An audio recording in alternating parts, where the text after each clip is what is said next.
मध्य प्रदेश के मुख्यमंत्री शिवराज सिंह चौहान ने कहा है कि राज्य में सरकारी नौकरियां मध्य प्रदेश के बच्चों को ही मिलेंगी। उन्होंने बताया कि इसके लिए हम आवश्यक कानूनी प्रावधान ला रहे हैं। उनका यह भी कहना है कि मध्य प्रदेश के संसाधन मध्य प्रदेश के बच्चों के ही हैं। यहाँ एक टर्म है प्रदेश के बच्चे, सन ऑफ सॉइल या फिर भूमिपुत्र। ये कोई नई बात नहीं है। इनसाइडर आउटसाइडर वाली आजकल की सोशल मीडिया वाली बहस सिर्फ बॉलीवुड तक महदूद नहीं है। क्षेत्रीय अस्मिता वाली राजनीति में इसका अपना हिस्सा रहा है। शिवराज मामा ने बस इसे आगे बढ़ाया है।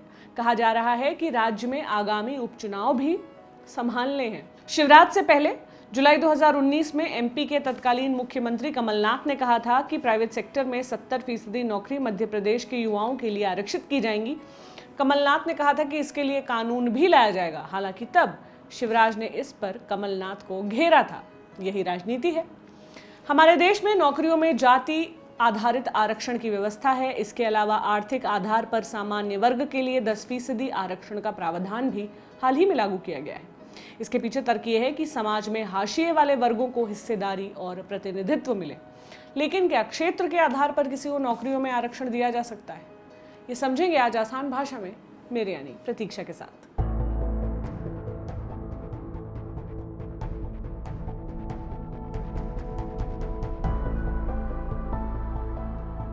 कई राज्य अपने लोगों को सरकारी नौकरियां देने की वकालत करते हैं। जम्मू कश्मीर, महाराष्ट्र, उत्तराखंड, झारखंड, आंध्र प्रदेश, मेघालय, असम समेत कई राज्यों में ऐसी व्यवस्थाएं या तो लागू हैं या इन्हें लागू करने की कोशिशें चल रही हैं। इसके लिए मूल निवासी या डोमिसाइल शब्द प्रयोग होते हैं, मतलब स्थानीय लोगों को नौकरियों में या किसी सुविधा में वरीयता देना। कहीं इसका प्रतिशत ज्यादा होता है, कहीं कम। मध्य प्रदेश के मामले में इसे 100% स्थानीय लोगों के लिए लागू करने की बात कही गई है। लेकिन संविधान क्या कहता है ये भी तो जानना जरूरी है। जिस संविधान से देश चलता है या चलना चाहिए, उसमें राज्य की तरफ से जन्म स्थान के आधार पर भेदभाव ना करने और अवसर की समानता की बात कही गई है। इसके लिए संविधान के 3 आर्टिकल का जिक्र यहाँ जरूरी है। संविधान के भाग 3 में मूल अधिकारों की बात है। इनमें एक मूल अधिकार समता का अधिकार है। आर्टिकल 14 में कहा गया है कि राज्य किसी भी व्यक्ति को कानून के समक्ष समानता से या कानून के समान संरक्षण से वंचित नहीं करेगा। आर्टिकल 15 में लिखा है कि किसी राज्य, किसी नागरिक से धर्म, नस्ल, जाति, लिंग, जन्म स्थान या इनमें से किसी के आधार पर कोई भेदभाव नहीं करेगा। वहीं इस बहस में आर्टिकल 16 काफी महत्वपूर्ण है। इसके मुताबिक राज्य के अधीन किसी जगह पर रोजगार या नियुक्ति से संबंधित विषयों में सभी नागरिकों के लिए अवसर की समानता होगी। अब कुछ राज्यों की स्थिति भी जान लेते हैं हम। संविधान की बातें आदर्शवादी है। हकीकत यह है कि क्षेत्र भाषा के आधार पर आरक्षण देने के पीछे वोट बैंक की राजनीति और तमाम तरह के समीकरण काम करते हैं। कहीं ऐतिहासिक कारण भी है। कई जगह अपनी संस्कृति बचाने का हवाला दिया जाता है, खासकर आदिवासी बहुल इलाकों में। कुछ राज्यों में सरकारी नौकरियों में स्थानीय लोगों को लेकर क्या व्यवस्थाएं हैं, स्थानीय निवासी कौन है, इसके नियम राज्य के हिसाब से बदलते भी हैं। बात जम्मू कश्मीर की। डोमिसाइल को लेकर नियमों के मुताबिक जम्मू कश्मीर में सरकारी नौकरियां स्थानीय निवासियों के लिए आरक्षित है। लेकिन इसके अलावा कौन यहाँ का निवासी है, इन नियमों में हाल ही में कुछ बदलाव किए गए हैं। कोई व्यक्ति जो 15 साल तक राज्य में रहा है वो और उसके बच्चे यहाँ के निवासी हैं। वो लोग जो 7 साल तक जम्मू कश्मीर में पढ़े हों और यहाँ की कक्षा 10 और 12 की परीक्षाओं में शामिल हुए हों, वो भी यहाँ के निवासी हैं। केंद्र सरकार के कर्मचारी जिन्होंने 10 साल तक राज्य में सेवा दी है, वो राज्य के निवासी हैं। इन कर्मचारियों के बच्चे भी सरकारी नौकरी के लिए अप्लाई कर सकते हैं। आर्टिकल 370 हटने से पहले जम्मू कश्मीर में राज्य के विषयों के लिए नौकरियां आरक्षित थी। अब नंबर महाराष्ट्र का। महाराष्ट्र में उत्तर भारतीयों के संदर्भ में इनसाइडर आउटसाइडर वाली डिबेट खूब होती है। ये बात वहां की राजनीति पर भी हावी है और नौकरियों में भी। यहाँ मराठी भाषा में पारंगत स्थानीय निवासियों को सरकारी नौकरी दी जाती है। स्थानीय का मतलब किसी शख्स का यहाँ घर हो और वो 15 साल से ज्यादा समय से यहाँ रहा हो। हालांकि नौकरियों में आवेदन के लिए कर्नाटक के बेलगाम जिले के निवासियों को छूट दी गई है। बेलगाम में बड़ी संख्या में मराठी भाषी रहते हैं और इस वजह से महाराष्ट्र लंबे समय से बेलगाम पर अपना दावा करता आया है।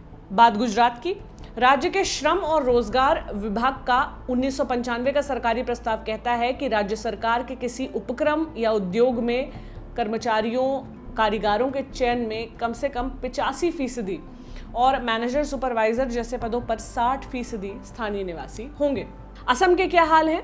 असम में स्थानीय निवासियों के लिए तो कोई आरक्षण नहीं है, लेकिन गृह मंत्रालय की तरफ से नियुक्त कमेटी ने राज्य सरकार के अलग अलग स्तरों और प्राइवेट सेक्टर में असम अकॉर्ड की धारा 6 के तहत असम के लोगों के लिए 80 से 100% आरक्षण की सिफारिश की है। बात मेघालय की। राज्य सरकार की नौकरियों में खासी, जयंतिया और गारो जनजातियों को मिलाकर 80% का आरक्षण मिलता है। दूसरे अनुसूचित जाति, अनुसूचित जनजाति को 5% आरक्षण का प्रावधान है। अब नंबर अरुणाचल प्रदेश का।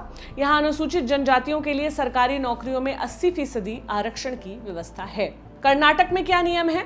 यहाँ जाति आधारित आरक्षण की ही व्यवस्था है। हालांकि अप्रत्यक्ष तरीके से देखें तो राज्य सरकार की नौकरियों में 95% लोग स्थानीय हैं। छत्तीसगढ़ का क्या सीन है? बस्तर इलाके को छोड़कर दूसरे किसी जिले में सरकारी नौकरी में स्थानीय लोगों के आरक्षण का प्रावधान नहीं है। आदिवासी बाहुल्य स्तर बस्तर के 7 जिलों में केवल तीसरी और चौथी श्रेणी की सरकारी नौकरियों में स्थानीय लोगों को 100% आरक्षण दिया गया है। बात उत्तराखंड की। कक्षा 3 और कक्षा 4 में खाली जगहें सिर्फ स्थानीय निवासियों से भरी जाती हैं। अप्लाई करने वालों को एक निवास प्रमाण पत्र देना होता है कि वो कम से कम 15 साल से राज्य में रह रहे हैं। उत्तर प्रदेश का क्या हाल है? उत्तर प्रदेश में कोई भी व्यक्ति सरकारी नौकरी के लिए अप्लाई कर सकता है। पश्चिम बंगाल। यहाँ नौकरियों के लिए स्थानीय लोगों के लिए कोई आरक्षण नहीं है, लेकिन राज्य सरकार के कुछ पदों के लिए बंगाली लिखना और पढ़ना आना अनिवार्य है। केरल का क्या सीन है? यहाँ भारत का कोई भी नागरिक नौकरियों के लिए अप्लाई कर सकता है। अब इस पर कोर्ट और कानून का क्या स्टैंड है? ज्यादातर मामलों में कोर्ट की तरफ से जन्म या क्षेत्रीय आधार पर आरक्षण दिए जाने को लेकर सख्ती दिखाई गई है। कुछ उदाहरण भी देख लीजिए। इलाहाबाद हाईकोर्ट ने 2019 में Uttar Pradesh subordinate service selection commission यानी यूपीएसएससी के नौकरी वाले नोटिफिकेशन को रद्द कर दिया था। इसमें राज्य की निवासी महिलाओं को तरजीह देने का नियम रखा गया था।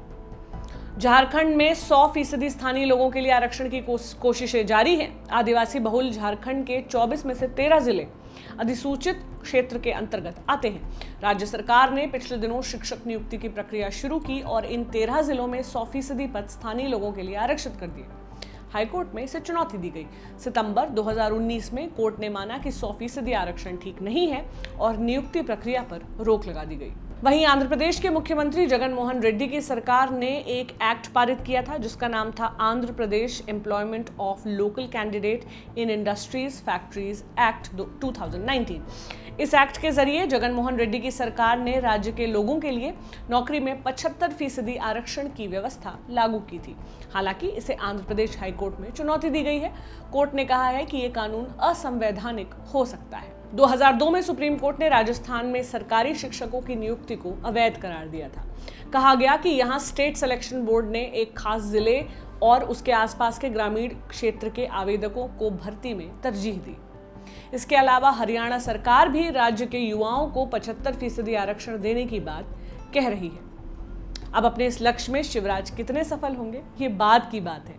फिलहाल इसमें एक बड़ी बहस डेवलप होती दिख रही है। ये जानकारी आपके लिए लाए थे मेरे साथी निशांत। मेरा नाम प्रतीक्षा है। शुक्रिया।